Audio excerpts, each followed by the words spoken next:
In an unusual move, Trump did not speak as he and his lawyers passed by members of the press on the way to the courtroom.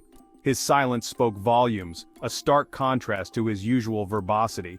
The former president also did not issue remarks as he left court yesterday, but instead held up a fist, a gesture loaded with unspoken defiance and determination. As the courtroom doors closed behind him, the atmosphere inside grew tense. Judge Merchan began his instructions to the jury at 10:11 a.m., breaking the silence with a voice that commanded attention. "I will now instruct you on the law," he stated with authority. The judge emphasized that he would explain the law and spell out the elements of the alleged crimes, leaving the task of judging the evidence squarely on the jury's shoulders. Merchan's tone was firm as he told the jurors not to consider race, color, national origin, or sexual orientation, and to set aside any personal opinions or biases. "You must now allow any such opinions to influence your verdict," he insisted, underscoring the gravity of their responsibility. The judge's instructions, taken from New York's Criminal Jury Instructions, CJI, and potentially modified by Merchan himself, aimed to guide the jury through their deliberations. He reminded them of the testimony from David Pecker at AMI about entering into a non-prosecution agreement, which would assist in assessing Pecker's credibility.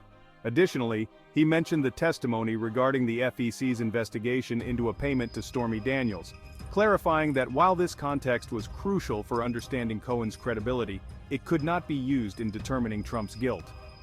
Merchan reiterated to the jury that the defendant is innocent until proven guilty, and that the burden of proof rests upon the prosecution, not the defense. "It is an actual doubt, not an imaginary doubt," the judge concluded, setting the stage for the jury's critical task ahead. As the courtroom proceedings continued, Judge Merchan took a moment to clarify critical points for the jurors. He reminded them that certain exhibits contained hearsay and were accepted for other purposes, including texts that provided context for non-hearsay responses. He meticulously listed the exhibits to which this hearsay-related instruction applied, including specific articles from the Wall Street Journal and several National Enquirer headlines. The judge emphasized that the jury could not draw any inferences from Trump not testifying. Trump, meanwhile, sat back in his chair with his eyes appearing to be shut and his head tilted back, showing no visible reaction.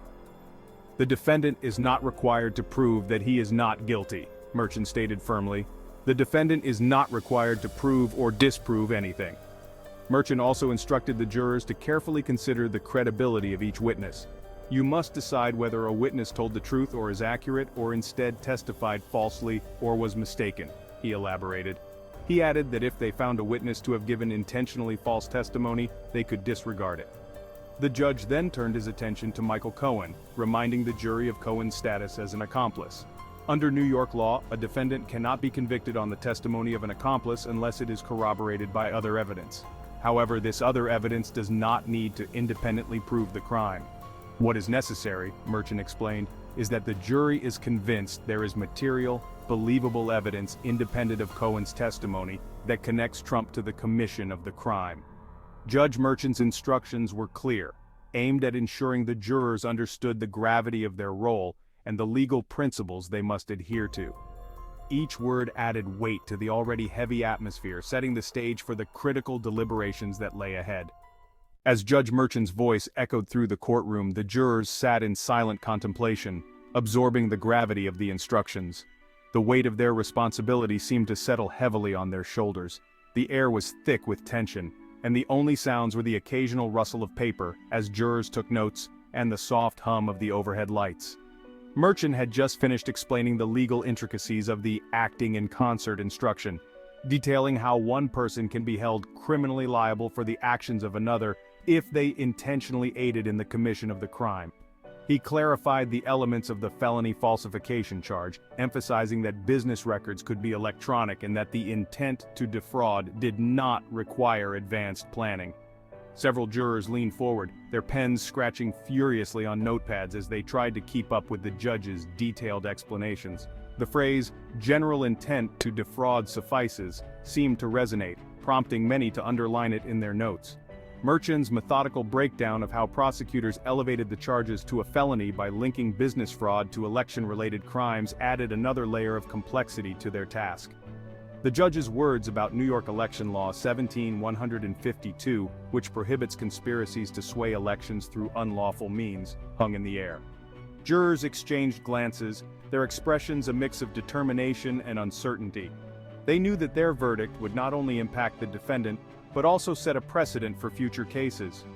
As the judge moved on to the specifics of each count, detailing the dates and types of documents involved, the room grew even quieter.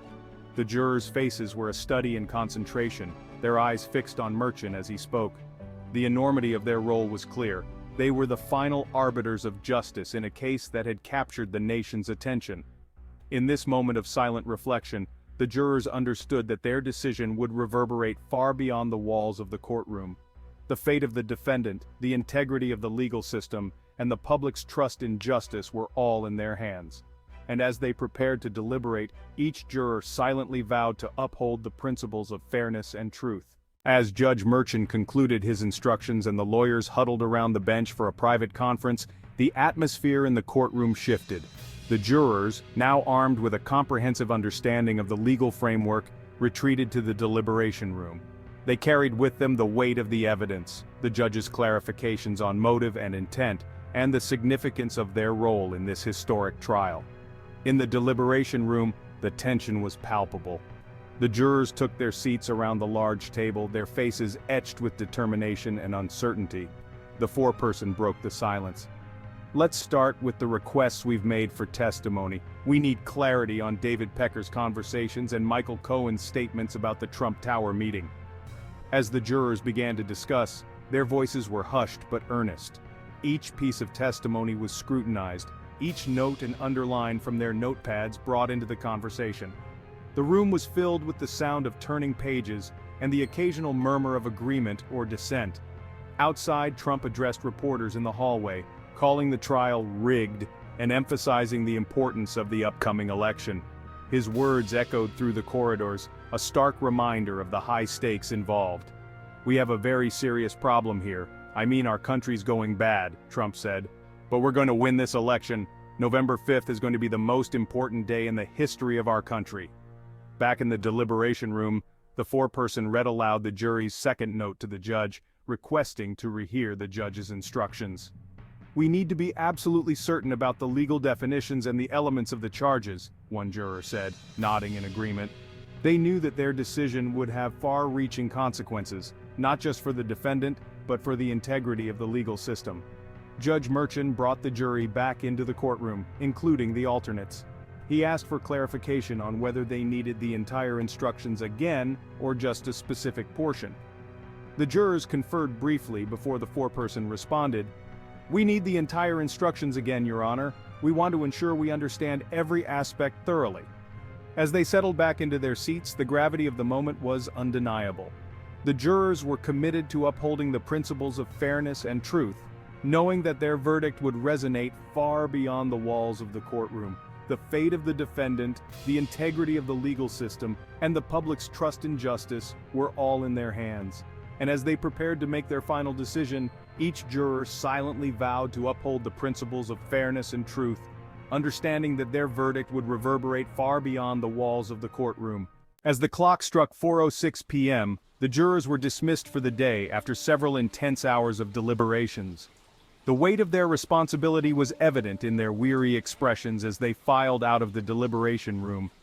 Judge Merchant's voice broke the silence, reminding them of the importance of their impartiality. "You must not discuss the case with anyone else," he cautioned, "and specifically not to give information in return for any benefit. Do not visit sites or read accounts of the case in newspapers, television, or online. You must not Google or otherwise search for information about the case." The jurors nodded in solemn agreement, understanding the gravity of the judge's admonishments. They would resume their deliberations tomorrow at 9:30 a.m., but for now, they were free to return to their lives, albeit with the trial's shadow lingering over them. Meanwhile, outside the courtroom, the world continued to spin.